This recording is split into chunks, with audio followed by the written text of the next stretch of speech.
아멘. 오늘은 부활의 증거 두 번째 시간입니다. 말씀 제목은 이단을 한 방에 보내다. 이단을 한 방에 보내다라는 제목으로 하나님 말씀 증거하도록 하겠습니다. 혹시 저희 교회에 신천지에서 몰래 오신 분 안 계시죠? 오늘은 신천지뿐만 아니라요, 다른 이단도 한 방에 보낼 수 있는 중요한 말씀을 증거하고자 합니다.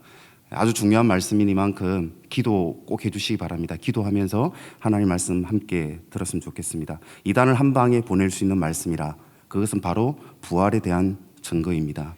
꼭 잘 들어봐 주시기 바랍니다. 우리가 이단에 대해서요, 많이 오해하고 있는 부분이 있는데, 이들은 바로 어리석고 바보 같고 그래서 이단에 빠진다라고 우리는 착각하고 있어요. 그렇지 않습니다. 사진 한번 보여주십시오. 이 사진은 바로 신천지 말씀 수료식 사진입니다. 자세히 한번 보십시오. 젊은이들입니다. 자기네들 말로는 10만 명의 졸업식이라고 이야기합니다. 그리고 젊은이의 비율은 60에서 70%에 이른다고 이야기합니다. 물론 그 통계의 정확성에 대해서는 잘 알지 모르겠습니다. 정확한지 모르겠지만 그 통계성의 정확성 여부를 떠나가지고 분명히 많은 젊은이들이 기성교회는 오직 떠나고 있지만 오히려 많은 이단에 의해서 유혹을 받고 있는 것은 부정할 수 없는 사실입니다. 특히나 딱 지금 이 시점, 바로 수능을 끝낸 19학번 그리고 19세, 20세 청년들에게 주 타깃이 되는 때가 바로 이때입니다. 사실 이들이 가지고 있는 열정은 우리가 가지고 있는 이 차가움에 비교할 때 너무 저희들 부끄러운 모습입니다. 이들의 전도의 방법은 아시다시피 매우 다양합니다. 우리가 분명히 반성해야 할 문제라고 저는 생각합니다. 우리가 극단적으로 이단이라고 비판하고 비난하고 있음에도 불구하고 막상 우리는 아무것도 안 하고 있습니다. 특히 이 수많은 젊은이들 이단에 빠져들어가고 있는 것을 보면서도 우리는 속수무책입니다. 신천지뿐만 아닙니다. 우리나라에는 무려 이단이 200개나 된다고 합니다. 교회 안에서의 많은 생명들은 떠나고 있지만 오히려 이단은 성장하고 있습니다. 다시 이야기하지만 우리는 속수무책입니다. 이들은 성경 공부를 하루 4시간에서 8시간까지 최소, 그리고 3개월에서 6개월 동안 집중적으로 성경을 가리킵니다. 그들은 성경을 가지고 진리라고 이야기하고 있습니다. 하지만 우리는 겨우 일주일에 한 번 드리는 예배, 이것이 모두입니다. 심지어 청소년에게는 겨우 20분을 넘기는 설교 같은 경우에도 지겹다고 이야기합니다. 이미 우리의 기성은 신학이 부재하고 있습니다. 신학이 부재하고 있는 가운데 숫자만을 중심으로 한 교회 성장주의가 지금을 만들어 왔습니다. 물론 우리 교회는 다르다고 생각을 합니다. 우리 교회의 말씀은 강력한 말씀으로서 무장되어 있다고 생각합니다. 그래서 우리 교회의 사명은 무엇보다도 저는 중요하다고 생각합니다. 아무튼 제가 오늘 이 무거운 주제, 이단에 대한 주제를 가지고서 여러분과 말씀을 나누고자 하는 이유는, 물론 또 이 설교가 한 번의 설교를 통해 가지고 결코 이단의 문제를 과연 해결할 수 있을까라는 부분에 의문이 들지만, 하지만 제가 부활에 대한 증거의 시리즈 설교를 하고 있는 것이니만큼 반드시 짚고 나가야 할 문제가 바로 이단의 문제입니다. 바로 부활에 대한 증거에 대해서는요. 자, 그렇다면 부활의 증거가 왜 이단의 문제와 귀결되는가? 아주 중요한 핵심인데요. 이단은 200개가 넘는 이 모든 이단은 100% 예수님의 부활을 영적인 부활로 해석하고 있습니다. 100%. 예수님의 부활을 육체의 실제적인 부활이 아니라 영적인 부활로 해석하고 있습니다. 그래서 재림에서 오시는 예수님은 영으로만 오신다라고 가르치고 있습니다. 무슨 말인가 아시겠습니까? 그러니까 육적인 부활과 영적인 부활이 구분되지 않는 분도 계시죠. 무슨 말인가 모르시겠죠. 아니면 부활에 대해서 우리는 별 관심이 없기도 하셨죠. 그런가 보다라고 하실 수도 있겠죠. 하지만 지난 설교 기억나실지 모르겠습니다. 부활은요, 기독교의 심장입니다. 부활에 대한 깨달음이 없다면 기독교는 존재하지 못합니다. 부활에 대한 깨달음이 없다면 예수님의 십자가는 가장 허무한 죽음으로서 끝날 겁니다. 그래서 제가 중요한 질문을 던지면서 설교를 시작할 텐데요. 먼저 첫 번째 여러분에게 질문을 던지고자 합니다. 구약 성경에 보면요, 하늘로 승천한 사람이 있습니다. 누굽니까? 엘리야라고 답해 주셨습니다. 박수를 보내드리고 싶습니다. 모르는 분도 계실 겁니다. 엘리야가 하늘로 승천을 했습니다. 이거 모르면 이단의 밥이 됩니다. 이단은 요거부터 가르칩니다. 자, 엘리야가 불수레와 불말과 회오리 바람으로 하늘로 승천을 했습니다. 열왕기하 2장 11장 띄워주십시오. 중요한 구절입니다. 두 사람이 길을 가며 말하더니 불수레와 불말들이 두 사람을 갈라놓고 엘리야가 회오리 바람으로 하늘로 올라가더라. 여기서 두 사람은 엘리야와 엘리사를 이야기합니다. 자, 그러면 올라갔으면 어떻게 해야 되죠? 내려와야죠. 올라갔으면 내려와야죠. 그래서 성경에는 엘리야가 내려온다라는 말이 있습니까? 없습니까? 이것도 모르면 이단의 밥이 됩니다. 있죠, 당연히. 띄워주십시오. 말라기 4장 5절. 자막 띄워주십시오. 제가 안 드렸습니까? 네, 제가 읽어드리겠습니다. 보라, 여호와의 크고 두려운 날이 이르기 전에 내가 선지자 엘리야를 너희에게 보내리니. 말라기 4장 5절입니다. 여호와의 크고 두려운 날, 즉 말세 때, 어쩌면 그리스도가 올 때, 예수님이 오기 전에 누군가를 보낸다고 이야기했습니까? 엘리야를 보낸다고 했습니다. 열왕기하 2장 11절에서 불수레와 불말을 타고 하늘로 해오리 바람과 함께 올라갔던 엘리야가 말라기 4장 5절에서는 다시 온다고 했습니다. 그랬기 때문에 유대인들은 누구보다 엘리야를 오기를 기다렸겠습니까? 안 기다렸겠습니까? 기다렸던 거죠. 마태복음 17장 10절 띄워주십시오. 제자들이 물어 이르되 그러면 어찌하여 서기관들이 엘리야가 먼저 와야 하리라 하나이까? 아주 중요한 구절입니다. 사실 그 당시 예수님을 따르는 제자들은 성경에 대해서 잘 알았을까요? 몰랐을까요? 잘 몰랐습니다. 뱃놈입니다. 어부입니다. 고작하에 세리입니다. 하지만 서기관들은 어땠죠? 서기관들은 성경을 기록하고 1.1핵이나 더하거나 뺄 것 없이 사본을 기록하던 사람들이었습니다. 그때 당시에 제자들은 성경을 읽을 수가 없었어요. 두루마리라는 성경을 누가 가지고 있겠습니까? 이 시대야 우리의 성경이 방 구석구석에, 교회 구석구석에 읽지도 않고 던져져 있겠지만 그들에게는 성경이나 너무나 귀했고 특히나 서기관들은 성경을 기록하고 낱낱이 사본을 기록했기 때문에 이들은 엘리야가 다시 온다는 것을 알고 있었어요. 그랬기 때문에 마태복음 17장 10절이 나오는 겁니다. 다시 읽어봅니다. 띄워주십시오. 제자들이 물어 이르되 그러면 어찌하여 서기관들이 엘리야가 먼저 와야 하리라 하나이까? 바로 그 이야기입니다. 즉 서기관들은 아는 거예요. 제자들은 몰랐던 겁니다. 그래서 서기관들이 제자들에게 이야기한 거예요. 야, 니네 선생이 진짜 메시아 맞냐? 니네 선생이 진짜 메시아라고 하면 엘리야가 와야 되지 않느냐? 말라기 4장 5절에서 뭐라고 이야기했느냐? 안 읽어봤냐? 메시아가 오기 전에 엘리야가 먼저 와야 한다고 하지 않느냐? 근데 엘리야가 어디 있냐? 너희 선생 진짜 메시아 맞아? 제자들은 깊은 고민에 빠졌던 겁니다. 그래서 예수님에게 이걸 물어봐야 할까 말까? 성경이 사실이라고 한다면 정말 우리 선생이 메시아가 되려면 엘리야가 와야 되는데 정말 엘리야가 왔을까? 만약에 왔다면 우리가 왜 모르지? 왜? 불수레와 불말을 타고 하늘로 올라갔다 그대로 와야 될 건데 사람마다 소문이 가서 다 난리가 났을 건데 해토픽이 나오고 난리가 났을 건데 왜 우리는 알지 못하지? 왜 우리는 엘리야가 온지를 모르지? 그래서 예수님에게 조심스럽게 물어보는 겁니다. 예수님 그 시기 서기관들이 그러는데요. 엘리야가 저기 와야 한다는 것 같은데 정말 왔습니까? 우리는 못 봤는데요. 정말 왔습니까? 하고 물어보는 겁니다. 그때 예수님 뭐라고 이야기합니까? 띄워주십시오. 마태복음 17장 12절. 만일 너희가 즐겨받을진대 오리라 한 엘리야가 12절 내가 너희에게 말하노니 엘리야가 이미 왔으되 사람들이 알지 못하고 임의로 대우하였도다. 예수님 왔다고 이야기했습니다. 그 사람이 바로 누굽니까? 오늘 본문입니다. 11장 14절 띄워주십시오. 만일 너희가 즐겨받을진대 오리라 한 엘리야가 바로 이 사람 누구다? 세례 요한이다. 너무나도 중요한 구절들이기 때문에 제가 일부러 자막으로 띄워드렸습니다. 누구라고 이야기했습니까? 오리라 한 엘리야가 세례 요한이라고 했습니다. 누가 그렇게 이야기했습니까? 예수님이 그렇게 이야기하셨죠. 그런데 뭔가 이상하지 않습니까? 불수레와 불말 타고 해오리 바람으로 올라간 엘리야가 다시 올 때에는 왜 세례 요한이 되어 오냐라는 겁니다. 엘리야가 오는 방식이 왜 영으로 왔느냐라는 겁니다. 엘리야는 우리가 본대로 올라간 것이 아니라 오히려 영이 되어 세례 요한에게 임하여 왔습니다. 그렇다면 예수님도 마찬가지라는 겁니다. 예수님도 마찬가지 구름과 함께 하늘로 올라가셨지만 예수님도 다시 오실 때에는 역시 영으로 온다라는 겁니다. 구름 타고 예수님이 온다라고 믿으니까 성경이 신화가 되는 겁니다. 구름 타고 예수님이 온다고 이야기하니 성경이 뜬구름이 되는 겁니다. 호황한 것이 되는 겁니다. 구름 타고 온다라는 것은 진짜 구름 타고 오는 것이 아니라 많은 무리 속에서 온다라는 겁니다.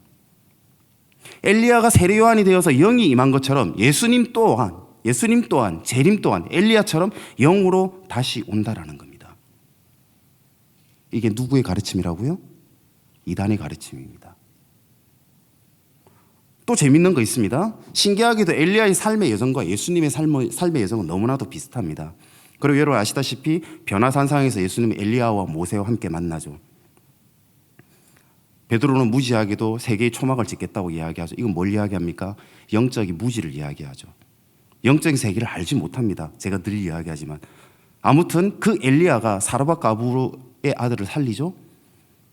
예수님 마찬가지로 나인성 가부의 아들을 살리죠. 엘리야가 바알과 아세라 선지자 850명과 싸우고 죽이고 난 다음에 그의 죽음의 상태에 이르죠. 도망가죠.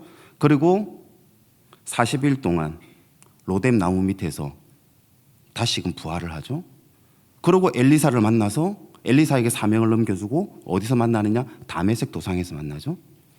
엘리야가 엘리사를 다메섹 도상에서 만나서 사명을 넘겨주고 하늘로 올라갑니다. 예수님은 다메섹 도상에서 누구를 만나죠? 사도 바울을 만납니다. 사도 바울에게 기름을 붓고 이방인의 사명을 남기고 예수님은 또 하늘로 올라가십니다. 신기하죠? 이렇게 끼워 맞춥니다. 엘리야가 다시 올 때 영으로 와서 세례요한에게 임하듯 예수님의 재림도 영으로 오실 것이고, 예수님이 구름 타고 온다라는 것은 문자나 신화가 아니라 오히려 예수님이 많은 무리 속에 무리와 함께 올 것이다 라고 그들은 해석을 합니다. 마태복음 13장 34절. 예수께서 이 모든 것을 무리에게 비유로 말씀하시고 비유가 아니면 아무것도 말씀하지 아니하셨으니, 예수님이 비유가 아니면 아무것도 말씀하지 않으셨다고 이야기합니다. 결국 구름도 뭐라고요? 비유라고 이야기합니다. 불심판한다? 말씀 심판이라고 해석을 합니다. 어떻습니까? 이러한 성경에 대한 비유와 비밀을 이들은 다 풀어주고 있다고 생각합니다. 그리고 예수님 또한 영으로 임하기 때문에 그 영이 이만희에게 임했으면 신천지가 되는 거고요. 그리고 문선명에게 임했으면 통일교가 되는 거고요. 그리고 정명석, 박태선 등등의 이단들이 등장하기 시작합니다. 이것이 줄곧 모든 이단들이 주장하는 이론들입니다. 하나 더 이야기해 볼까요? 신명기 18장 15절과 18절입니다. 모세도 역시 마찬가지입니다. 나와 같은 선지자를 하나 더 일으키리니 너희는 그의 말을 들을지라. 신명기 18장 15절과 18절은 모세도 역시 그들에게 임한다고 이야기합니다. 그래서 이 일을 사도 바울이 어떻게 해석을 하느냐? 사도행전 3장 22절. 모세가 말하였으되, 신명기 18장 15절을 사도 바울이 인용합니다. 주 하나님 너희를 위하여 모세가 너희 형제 가운데 나 같은 선지자 하나를 더 세울 것이라고 하였노라. 그런데 그때가 사도행전 33장 24절 사무엘 때부터 말한 모든 선지자의 이야기, 모세의 이야기, 그것은 바로 이때를 가리켜 말하니라. 결국 이때 모세가 말한 것 또한 그대로 이루어졌노라. 즉 모세의 영이 또한 하나님의 영과 함께 예수에게 이르렀노라 고 해석을 또 합니다. 자, 마지막 제가 이들의 주장을 이야기하겠습니다. 이게 핵심적인 겁니다. 그 많은 주장들 무진장이 많습니다. 아무튼 이를 영으로 온다고 이야기하니까 다 이해가 되기 시작합니다. 이들은 다 풀리는 것 같아요. 도적같이 온다? 어떻게 도적같이 오지? 영으로 오시니까 도적같이 오는 거죠. 원수를 사랑하라? 괜히 원수를 사랑하라고 이야기했습니까? 그들의 가장 원수가 누구였습니까? 바로 예수님이었거든요. 바리새인과 사두개인의 가장 극렬한 원수가 예수님이었습니다. 너희가 원수라고 하는 곳, 너희들이 이단이라는 곳에 메시아가 있으니 원수를 사랑하라. 예수는 이단 중에 이단이지 않았느냐? 바울은 스스로 뭐라고 이야기했느냐? 이단의 개수라고 이야기하지 않았냐? 그래서 이 시대 또한 이단이라고 몰리는 것은 당연하고 그 이단이라는 곳에 메시아가 있으니 원수를 사랑하는 것이 맞지 않느냐? 이단의 논리가 이러합니다.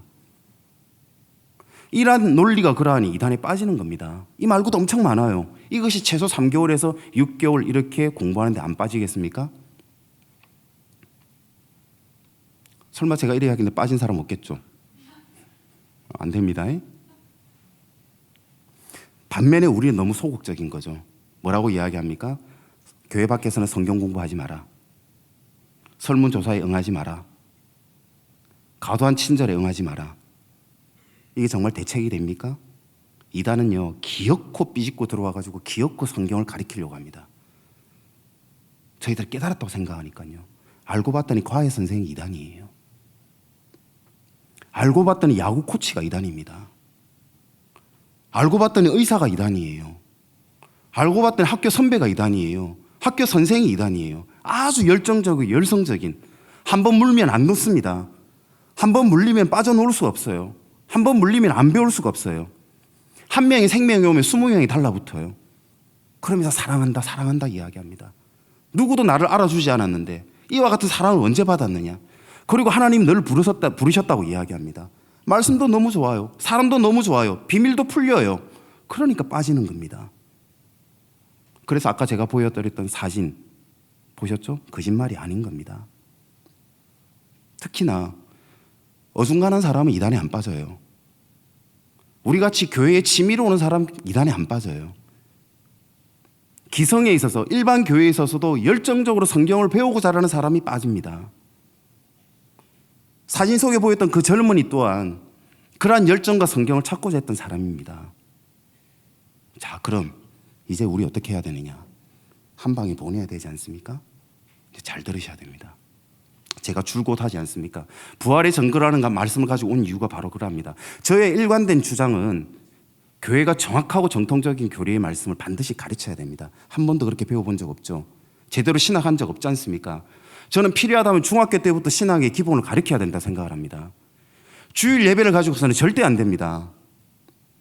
한번 봅시다. 이절의 주장의 허구성이 어떠한 것인지. 그들의 주장은 한 방에 보낼 수 있다고 이야기했습니다. 바로 부활입니다. 이들의 일관된 주장은 예수님의 부활을 어떤 부활로 해석을 한다? 영적인 부활로 해석한다고 했죠. 왜? 그래야만 자기 교수들이 뭐가 될 수 있죠? 재림 예수가 될 수 있습니다. 이해될 수 있죠?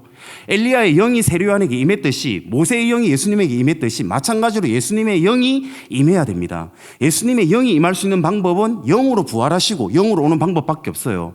문선명, 박태성, 정명석, 안산홍, 이만희 모든 재림주가 되기 위해서는 예수님이 영으로만 오셔야 됩니다. 그래야만 영의 부활이 돼야 됩니다. 하늘로 올라가신 것도 영으로 올라가야 돼요. 그래서 다시 오시는 것도 영으로 오시는 겁니다. 우리의 눈에 보인 대로 육으로 오신 것이 아니라는 겁니다. 이것이 그들의 가장 큰 실수예요. 예수님의 부활은 결코 영적인 부활이 아닙니다. 예수님의 부활은 육적인 부활이었습니다. 그들의 논리에 맞추기 위한 영적인 부활이 아니라 예수님의 부활은 제자들이 목숨을 바치면서 증거해야 할 만큼의 생생히 그들의 두 눈으로 보고 느끼고 만지고 깨달았던 부활이었습니다. 가연설이 아니었습니다. 환상이 아니었습니다. 첫 번째, 영적인 부활이라면 예수님의 무덤은 어디 되어 있습니까? 예수님의 빈 무덤은 어떻게 해석을 합니까? 예수님의 육체는 사라져 버렸습니다. 예수님의 육신은 어디로 갔습니까? 이를 가지고 뭐라고 이야기하는 자입니까? 제자들이 예수님의 시체를 몰래 숨겼다고 이야기합니다. 예수님의 육신을 몰래 숨겼다고 이야기합니다. 오케이, 제자들이 그렇게 거짓말을 했다고 칩시다. 그런데 그 거짓말을 지키기 위해서 십자가에 몸이 박힙니까? 여러분이 거짓말을 지키기 위해서 여러분 십자가에 매달릴 수 있습니까? 십자가를 질 수 있나? 주가 물어보실 때 죽기까지 따라오리라 여러분 고백할 수 있습니까? 그래서 제가 예수님의 부활을 믿습니까? 예수님은 부활하셨습니다. 그들은 예수님의 부활을 목격한 자들이었기 때문에 그들은 십자가를 질 수 있었습니다. 예수님의 시체를 숨긴 거짓말상이들이 아니었습니다. 우리가 예수님을 전가하지 못하는 이유는 우리의 신앙이 거짓 신앙이기 때문입니다. 우리의 그리스도에 대한 고백이 거짓 고백이기 때문입니다. 그들의 고백은 거짓 고백이 아니었습니다. 그들은 증거자들이었습니다. 거짓말을 변호하는 자들이 아니었습니다. 거짓말을 지키기 위해 목숨을 바치는 자들이 아니었습니다. 부활하심에 대한 증거였습니다. 두 번째, 부활하신 예수님이 왜 도마에게 못자국과 옆구리의 상처를 보여주십니까? 영적으로 환상으로 부활하셨다면, 아니면 영지주의의 가연설이라고 이야기한다면 굳이 왜 못자국과 옆구리의 상처를 보여줘야 됩니까? 세 번째, 제자들의 변화입니다. 앞서 이야기했듯이 영적인 부활, 일종의 가연설이라고 이야기했죠. 이건 초대교회 영지주의의 주장과 동일합니다. 영지주의의 주장을 그대로 지금 이제 이단이 가져옵니다. 제자들은 예수님이 실제의 부활을 봤습니다. 영적인 환상이 아닙니다. 십자가를 두려워하며 예수님을 3번이나 저주하고 맹세했던 누구요? 베드로. 저주하고 맹세했습니다. 나는 그를 알지 못하노라고 그를 저주했던 베드로가 십자가에 거꾸로 매달려 죽었습니다. 이 변화를 뭐라고 이야기할 겁니까? 이것이 고작 영적인 환상 때문이었다라는 것이 말이 됩니까? 무당의 신내림 때문이었다고 하는 것이 말이 됩니까? 지난주에 이야기했던 거 요한복음 2장 22절, 사도행전 17장 31절, 성경의 모든 증거가 성경의 모든 확실함이 부활로 인함이라고 증거했던 이 모든 성경의 구절들이, 그리고 우리가 목숨을 바쳐 증거하노라고 이야기했던 이 고백들이 영적인 환상이었다, 가연설이었다, 영매였다, 무당이었다, 신내림이었다. 그것은 단지 그들을 메시아로 만들기 위한 하나의 수단에 불과했습니다. 그리고 또한 이들의 소망이 되었던 것, 이 제자들의 소망이 되었던 것, 그들이 죽임을 당함에도 불구하고 천국을 소망할 수 있었던 것. 여러분, 천국 있으면 믿습니까? 지난주 설교 제목 기억납니까? 천국이 있으면 믿습니까? 우리가 그 믿음에 대한 확신이 없다는 건 단 한 가지, 그리스도에 대한 확신이었기 때문이에요. 제자들은 그리스도에 대한 소망이 있었습니다. 천국에 대한 소망이 있었습니다. 절대적인 소망이었습니다. 당장의 죽음에 있음에도 불구하고 부활이 소망이 되었습니다. 왜? 그리스도를 믿었기 때문에, 절대적으로 믿었기 때문에, 부활을 보았기 때문입니다.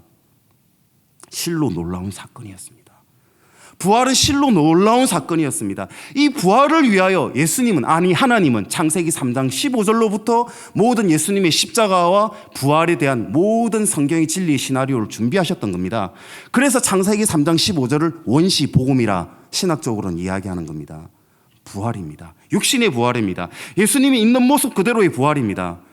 도저히 상상할 수 없었던 그 일들이 그 눈에 벌어졌고, 환상으로 어렴풋하게 영의 모습으로 나타났던 것이 아닌, 몇몇에 나타났던 것이 아니라 요한복음 20장 10절에 18절 막달라 마리아에게, 마태복음 28장 8절에 10절, 마태복음 28장 1절, 마가복음 16장 1절, 누가복음 24장 10절 다른 여자들에게, 누가복음 24장 13절 32절 엠마오로 가는 글로바와 다른 제자에게, 누가복음 24장 34절 베드로에게, 누가복음 24장 36절 49절, 요한복음 20장 19절 23절 도마를 제외한 11명의 사도들에게. 제가 성경 구절 읽어준 거 기억 안 나죠? 제가 거짓말하는 거 아닙니다. 저한테 와서 확인하십시오. 모든 성경에 있는 이야기들입니다. 요한복음 21장 1절에 14절 7명의 사도들에게, 고린도전서 15장 6절 500명의 모든 증거자들에게, 누가복음 24장 50절 52절, 사도행전 1장 3절에서 9절 제자들과 사람들이 보는 눈앞에서 하나님 예수님이 성취하는 모습들. 성경은 이 모든 것에 대한 증거입니다. 내 눈앞에 벌어졌던 그 일들. 그래서 목숨을 거는 증거, 그 목숨을 거는 증거가 무엇에 대한 증거였다고요? 부활에 대한 증거였습니다. 육신의 부활입니다. 고작해야 그들은 영적인 부활이 되어야만 교주를 메시아로 만들기 위한 유일한 근거가 되기 때문입니다. 어디다가 영적인 부활이라고 초대 교회의 영지주의를 여기다 갖다 댑니까? 제가 계속 주장하지만요, 제가 영적인 부활 못 깨달았었어요. 육적인 부활 못 깨달았었어요. 사실은 줬던 그들의 해석에 대해서 의지하고 수많은 성경에 대한 해석들, 특히나 자유주의 신학도 그러합니다. 그런 해석에 의존했습니다. 우리의 가장 큰 모순과 한계가 뭔 줄 압니까? 성경을 우리가 해석하려고 하는 겁니다. 성경을 우리가 어떻게 해석할 수 있습니까? 우리의 이성과 우리의 과학과 우리의 논리로 어떻게 성경을 해석하려고 합니까? 그 성경을 해석하려고 하는 자체가 모순입니다. 처음에는 그럴듯해 보입니다. 나름대로 설득력 있어 보입니다. 그런데 가장 문제가 바로 이 문제입니다. 우리가 해석하려고 하는 것. 성경은 성경만이 해석할 수 있습니다. 성경은 하나님만이 해석이 가능합니다. 성경은 하나님이 예수님을 통해서만 해석이 가능합니다. 성경은 하나님이 당신을 드러내는 만큼만 알 수 있습니다. 봅시다. 영적인 부활 좋아요, 인정합시다. 영적인 능력 인정합시다. 영적인 지혜 인정합시다. 그들의 신유의 능력 오케이 인정합시다. 가끔 아픈 사람도 나설 수 있겠죠. 그것 가지고 어떻게 하나님에게 갖다 댈 수 있습니까? 그것 가지고 어떻게 이 우주와 이 모든 천지 창조의 신비로움을 만든 하나님에게 갖다 댈 수 있습니까? 고작 그거 가지고 그들은 스스로 뭐라고 이야기합니까? 하나님이라고 이야기합니다. 이만희가 하나님이라고 이야기한다니까요. 그것 자체를 믿고 있습니다. 앞에 이야기했던 그런 논리 가지고.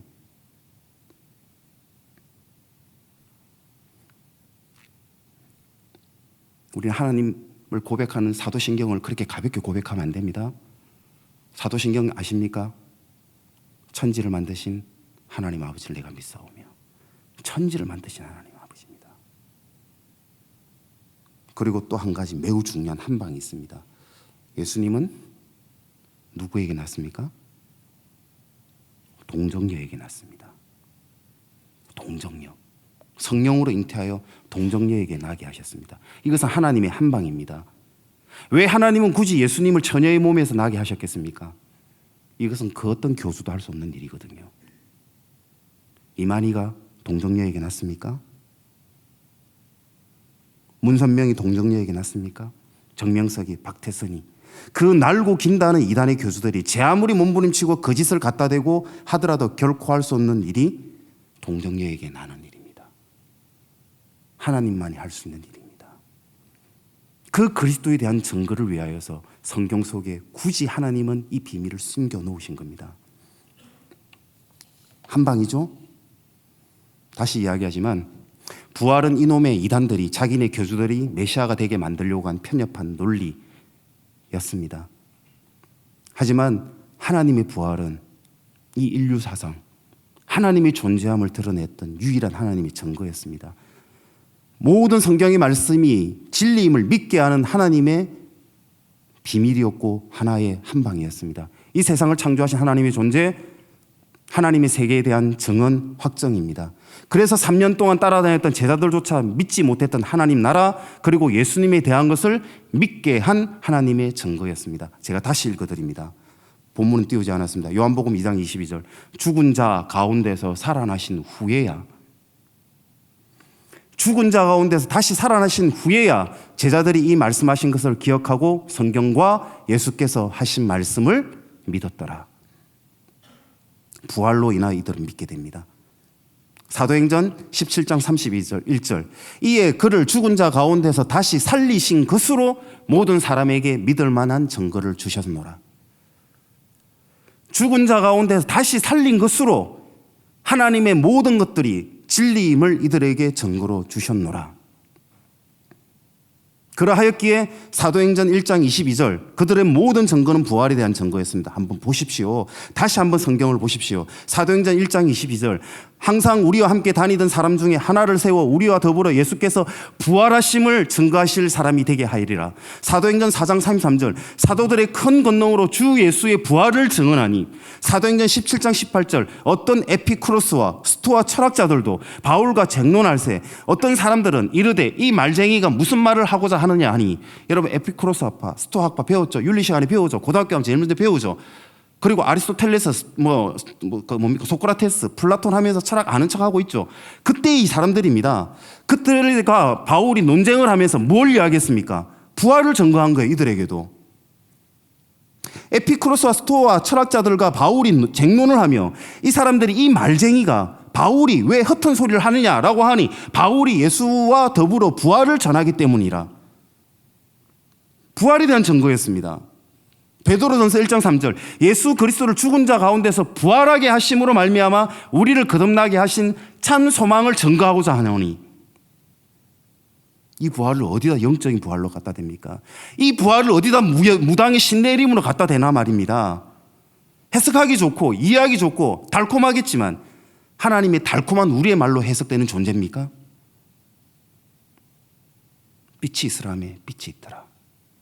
믿습니까? 하나님이십니다. 빛이 있으라며 빛이 있더라. 고작 이거 가지고 천동설이냐 지동설이냐 요거 싸우려고 하나님이 이 말을 하나 던졌겠습니까? 모든 문장 가운데 31,080이라고 하는 그 구절 가운데에 1장 1절에다가 빛이 있으라며 빛이 있더라. 이걸 천동설하고 지동설 싸우려고 하나님이 그걸 던졌겠어요? 모세에게 그걸 기록하게 하셨겠습니까? 하나님 자신의 드러남을 이렇게 하나님 드러내시기 시작했던 것이 창세기였습니다. 하나님의 눈이 아니고서는 창세기를 알 수가 없어요. 과학으로 해석되는 글이 아닙니다. 부활이라는 것, 우리의 이해와 이성으로서 해석되는 것이 아니란 말입니다. 해석되는 것이 아닙니다. 보여지는 것입니다. 하나님은 보여주셨습니다. 이를 그의 죽은 자 가운데 다시 살린 것으로 모든 사람에게 믿을 만한 증거를 주셨노라. 성경이 모든 사람의 믿을 만한 증거로 주셨노라. 무엇이다 이것이? 부활이다. 믿습니까? 그런데요, 신학교 가면요, 신학생들이 동정녀를 안 믿어요. 신학생들 중에도 동정녀를 믿지 않는 신학생들이 많다라니까요. 부활도 역시 신학생임에도 불구하고 부활을 안 믿는 사람이 많아요. 성경을, 하나님을 과학으로 풀려고 합니다. 바로 이 시대는 하나님이 실종된 시대입니다. 그래서 믿음의 능력이 없는 겁니다. 그래서 이단이 판치는 겁니다. 다시 성경을 봅시다. 하나님이 이 성경을 통해서 무엇을 증거하려고 했는지, 내가 살아있다.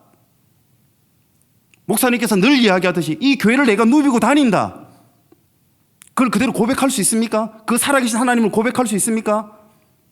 성경이 아니고서는, 하나님이 기록하신 성경의 증거가 아니고서는 우리는 하나님의 살아계심을 결코 증거하지 못합니다. 이제 여러분들이 길을 가다가 누가 또 전도하는 사람이 있고 아까 설문조사하고 뭐 이런 등등 할 겁니다. 그들에게 물어보십시오.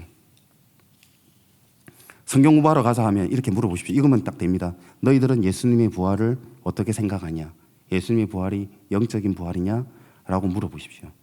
그들이 영적인 부활이다라고 하면 100% 뭐다? 이단입니다. 영적인 부활이냐 물었는데 이 사람들이 얘가 좀 뭐 아는 것 같아? 뭔가 아는 것 같아가지고 대답을 머뭇거리면 이 또한 이단입니다. 쳐다보지 말고 그 자리를 떠나시면 됩니다. 선배든 할배든 선생이든 누구든 그 이단 한 방으로 끝납니다. 영적인 부활 주장하는 것, 초대교회의 가연설을 주장했던 영지주의였고 그것이 지금 명맥을 여전히 유지해 와서 이단을 이루고 있습니다. 예수님의 부활하심을 믿고서 증거하는 우리들이 되길 바랍니다. 우리 다 같이 일어나셔서 십자가를 질 수 있는 함께 찬양하도록 하겠습니다.